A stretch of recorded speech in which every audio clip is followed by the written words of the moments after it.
భూపాలపల్లి వర్షిని హత్య కేసులో విస్తుపోయే నిజాలు బయటపడ్డాయి. సంచలన విషయాలను పోలీసులు వెల్లడించారు. గోని సంచిలో వర్షిని డెడ్ బాడీ తీసుకెళ్లినట్టుగా తెలుస్తుంది. డెడ్ బాడీని గోని సంచిలో పెట్టి బైక్పై తీసుకెళ్లారు. ఊరు శివార్లో పడేశారు. వర్షిని తల్లి అలాగే ప్రియుడు రాజ్ కుమార్ ఇద్దరు కలిసి. సో సీసీటీవీ ఫుటేజ్లో ఆ బైక్పై తీసుకెళ్తున్న దృశ్యాలన్నీ కూడా రికార్డ్ అయ్యాయి. చంపేసి 5 రోజులు ఇంట్లోని ఫ్రిడ్జ్లోనే వర్షిని డెడ్ బాడీని పెట్టారు. అసలు చాలా దారుణం.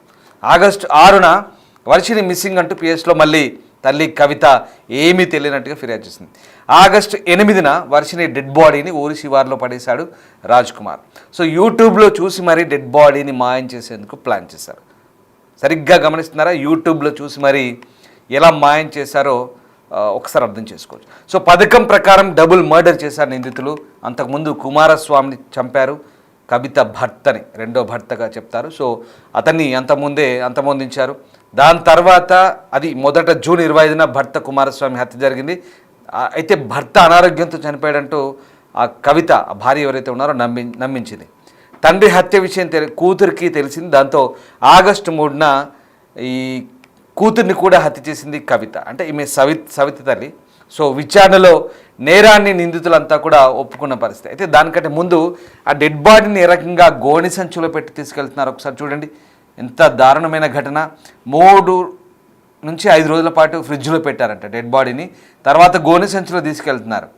ఎవ్వరికీ అనుమానం రాకుండా ఆ గోని సంచులో కుక్కి కట్టిపడేసి బైక్పై ఎలా తీసుకెళ్తున్నారు చూడండి ప్రియుడు రాజ్ కుమార్.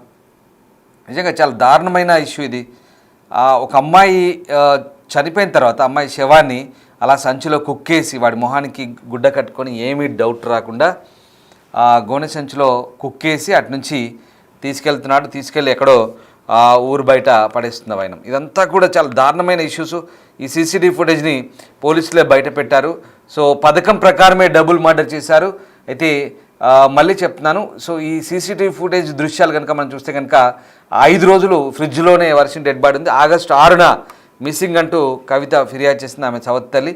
ఆగస్టు 8న ఈ డెడ్ బాడీని, ఇది ఆగస్టు 8 నాటి ఫుటేజ్, ఊరి శివార్లో పడేశాడు రాజ్ కుమార్. సో దానికి కూడా మళ్ళీ యూట్యూబ్ను వాడాడు. యూట్యూబ్లో ఎలా డెడ్ బాడీని మాయం చేయాలంటూ కూడా ప్లాన్ చేసిన పరిస్థితి.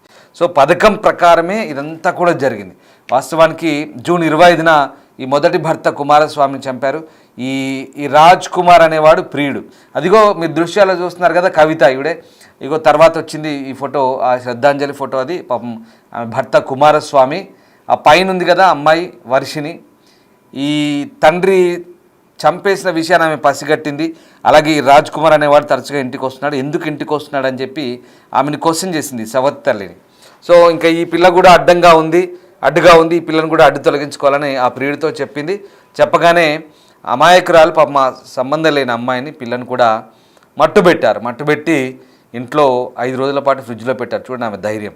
సో మళ్ళీ ఆమె తీసుకెళ్ళి ఎక్కడో అదిగో ఆ గోడె సంచిలో ఎలా తీసుకెళ్తున్నారు చూడండి, వాడి ధైర్యం చూడాలి. సో ఇంకా తెగించిన వాడికి ఇలాగే ఉంటుంది. నేరం చేసిన వాడు ఎలాగో తెగిస్తాడు కాబట్టి ఇంకా ఏదో రకంగా డెడ్ బాడీని మాయం చేయాలి, ఏదో రకంగా చేయాలని చెప్పేసి ఫస్ట్ ఒక చోట ఊరు చివర ఎక్కడో వేశారు. తర్వాత మళ్ళీ అక్కడి నుంచి ఇంకో చోటుకి. సో మళ్ళీ అక్కడికి వెళ్ళి చూసినప్పుడు అక్కడ ఎవరు చూడలేదని చెప్పేసి ఈసారి ఏం చేశారంటే కాటారం పక్కన, భూపాలపల్లి కాటారం పక్కన హైవేలో వర్షిని డెడ్ బాడీని ఇచ్చారు.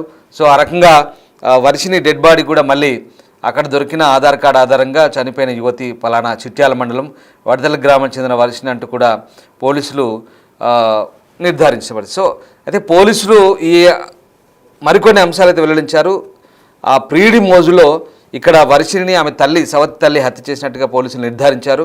ప్రియుడితో కలిసి కూతురును కూడా హత్య చేసింది. అంతేకాదు గతంలో కవిత తన భర్తను హత్య చేసి అనారోగ్యంతో చనిపోయినట్టు నమ్మించిన విషయాలు కూడా మొత్తం పోలీసుల విచారణలో వెల్లడయ్యాయి. సో ఇక్కడ ఆ రాజ్ కుమార్ అనే యువకుడితో, అదిగో చూస్తున్నారుగా వాడే రాజ్ కుమార్, వాడితో ఈ అమ్మాయి తల్లికి వివాహేతర సంబంధం ఉంది. సో అదంతా కూడా ఎక్కడ బయటపడుతుందో అనే అంశాలపై మొత్తం ఇంకా ఈమెను కూడా అడ్డు తొలగించుకుంటే ప్రియుడితో ఎంజాయ్ చేయొచ్చు అని భావించింది. సో కూతుర్ని చంపిన తర్వాత మరో హత్యకు కవిత ప్లాన్ చేసింది. సో కవిత ఇక కథ అడ్డం తిరగడంతో ఈ కిల్లర్ లేడీ అడ్డంగా బుక్ అయింది. విచారణలో నిజాలు ఒప్పుకోవడంతో కవితను ఆమె ప్రియుడిని ప్రస్తుతం పోలీసులు అరెస్ట్ చేశారు. సో ఈ మొత్తం వ్యవహారంలో అనేక ట్విస్టులు బయటపడ్డాయి. మొత్తం మీద కూతుర్ని ఏ రకంగా చంపింది, ఈ ఘటన రాష్ట్ర వ్యాప్తంగా సంచలనం సృష్టించింది. సినీ ఫక్కీలో ఒక రకంగా నరబలి డ్రామా, తర్వాత నరబలి డ్రామా ఆడింది. హైవే పక్కన ఏదో క్షుద్ర పూజలని అమ్మాయిని చంపారంటూ కూడా ఇదంతా కూడా చెప్పే ప్రయత్నం చేసింది.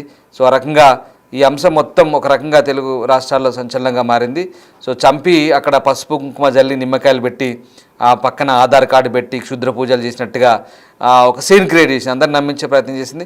సో పోలీసులు ఇక్కడ ఆ స్థలాన్ని పరిశీలించిన తర్వాత తల్లి సౌత్ తల్లి తీరుపై అనుమానం వచ్చి విచారించి వాళ్ళ స్టైల్లో విచారించినప్పుడు అస్సలు విషయం బయటపడింది. దీంతో ఈ మొత్తం వ్యవహారం కొలిక్కి వచ్చింది. ఒకసారి ఆ సీసీటీవీ ఫుటేజ్ కూడా పోలీసులు ఇచ్చారు, చూసాం కదా. అయితే పోలీసుల విచారణలో ఎలాంటి అంశాలు బయటపడ్డాయి, పోలీసులు ఏం చెప్తున్నారు ఒకసారి చూద్దాం. సో ఈరోజు ఇది ఒక కాటరంలో ఒక సెన్సేషనల్ మర్డర్ కేసు జరిగింది. ఆ కోసం ఇది ప్రెస్ మీటింగ్ పెట్టడం జరిగింది. సో దాంట్లో బ్రీఫ్ ఫ్యాక్ట్స్ అంటే 25th రోజు మనకి ఒక unknown dead body, human dead body Kamalapur export దగ్గర కాటరా పోలీస్ స్టేషన్ లో దొరికింది. ఆ దొరికిన తర్వాత మనము ఇన్వెస్టిగేషన్ చేస్తే దాంట్లో అక్కడ బ్లాక్ మ్యాజిక్ రిచువల్స్ కూడా అక్కడ మనము ఇంకా ఇది పెట్టడం జరిగింది, కోర్టు పెట్టడం జరిగింది, అది మనం చూసాం. సో ఆ ప్రకారంగా మనం ఇన్వెస్టిగేషన్ చేస్తే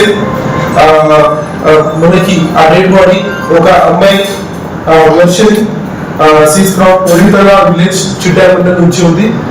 పీపుల్ డెడ్ బాడీ అది ఐడెంటిఫై అయింది. ఆ ప్రకారంగా కాటా పోలీస్ స్టేషన్ లో ఎఫ్ఐఆర్ మర్డర్ రిజిస్టర్ చేయడం జరిగింది.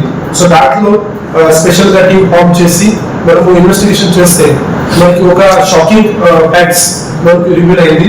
సో దాంట్లో ఇన్వెస్టిగేషన్ ప్రకారంగా ఈ డిసీజ్ అమ్మాయికి ఫాదర్ పేరు కబ్బల కుమార్ స్వామి. అతనికి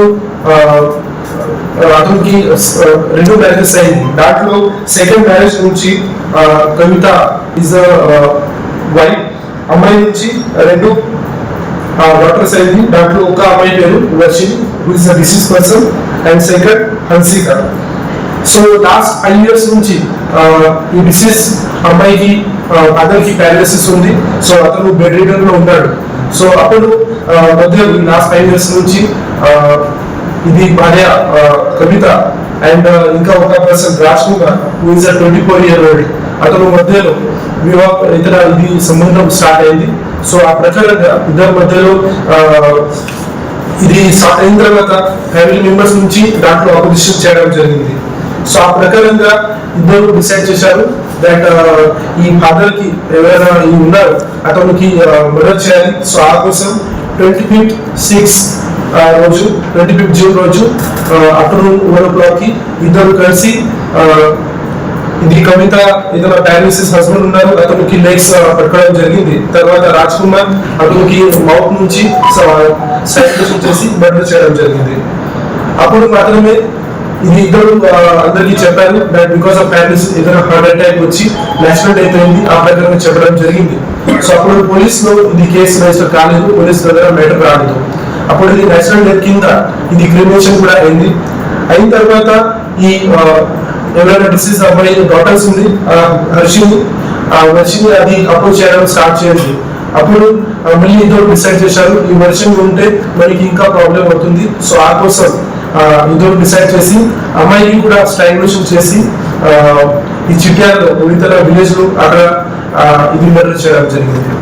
మర్డర్ చేసిన తర్వాత ఇద్దరు ఒక బ్యాగ్ లో సైడ్ లో ఇది బాడీ పెట్టుకొని ఇది బుషెస్ లో బిహైండ్ అది బుషెస్ లో ఇది పెట్టడం జరిగింది. ఆ తర్వాత 2 days తర్వాత మళ్ళీ ఇది అవుట్స్కట్ ఆఫ్ విలేజెస్ లో మళ్ళీ ఇది డెడ్ బాడీ అక్కడ షిఫ్ట్ చేయడం జరిగింది. కానీ అప్పుడు ఇది కొంచెం స్మెల్ రావడానికి స్టార్ట్ అయిన తర్వాత ఇద్దరు డిసైడ్ చేశారు ఇది బాడీ షిఫ్ట్ చేయాలి. సో అప్పుడు ఇది రాజ్ కుమార్ ఒక ప్రాపర్ గా ప్లానింగ్ చేసి యూట్యూబ్ పైన కొన్ని మూవీస్ కూడా చూశారు. సో బ్లాక్ మ్యాజిక్ ఎట్లా చేస్తారు, ఎట్లా ఏమేమి చేయాలి, ఆ కోసం ఇది మొత్తం ప్లానింగ్ చేసి అతను ఈ డెడ్ బాడీ అక్కడ నుంచి డెడ్ బాడీ షిఫ్ట్ చేయడం జరిగింది. అక్కడ ఇది కుంకుమం తర్వాత ఇంకా ఇది పెట్టి ఒక బ్లాక్ మ్యాజిక్ గా ఇది చేయడం జరిగింది. ఆ ప్రకారంగా ఒక ప్లానింగ్ గా అతను చేశారు. కానీ మన ఉపాధి డిస్ట్రిక్ట్ నుంచి ఈ ప్రాపర్ గా ఇన్వెస్టిగేట్ చేసి we identified this 2 accused person. So దాంట్లో మనం కాటరా పోలీస్ స్టేషన్ లో ఇది Varshini murder case FIR register చేయడం జరిగింది. At the same time Chityala PS లో కూడా ఇది అదర్ గురించి ఇంకా సెకండ్ మర్డర్ కేసు చేయడం జరిగింది. సో దీస్ 2 పీపుల్ నోటరియస్ గా ఒక సెన్సేషనల్ గా లాస్ట్ 2 months లో 2 మర్డర్ చేయడం జరిగింది ఒక ఫ్యామిలీలో మాత్రమే. సో ఆ ప్రకారంగా మన పోలీస్ నుంచి కూడా గట్టిగా ఒక ఇన్వెస్టిగేషన్ మనం చేస్తున్నాము. మొత్తం సైంటిఫిక్ ఎవిడెన్సెస్ కలెక్ట్ చేసి వీఆర్ ఎన్షూరింగ్ దట్ ఇద్దరికి మాక్సిమం గా పనిష్మెంట్ ఇది రావాలి అండ్ కన్విక్షన్ రావాలి. ఆ కోసం ప్రయత్నం చేస్తాం. ఫారెన్సిక్ గా కొన్ని ఎవిడెన్సెస్ కూడా మనం క్రియేట్ చేస్తున్నాము. సో దాంట్లో అన్ని కంప్రెషన్ కూడా ఇవ్వడం జరిగింది. మొత్తం ఇది కాల్స్ వీడియోస్ ఇతర చూసి ప్రాపర్ గా మనం టెక్నికల్ గా ఇది కేసు కూడా ఫిట్ చేస్తున్నాము. సో ఖచ్చితంగా 2 మర్డర్ చేశారంటే మన వాళ్ళు కూడా ప్రాపర్ గా సీరియస్ గా ఈ సెన్సేషనల్ మర్డర్ కేసులో డిఎస్పీ సూర్యనారాయణ కటరం, తర్వాత సిఐ కటరం, నాగార్జున నుంచి మంచిగా ఇన్వెస్టిగేషన్ చేసి ప్రాపర్ గా కమిషన్ కోసం ఇది ట్రై చేస్తున్నాం.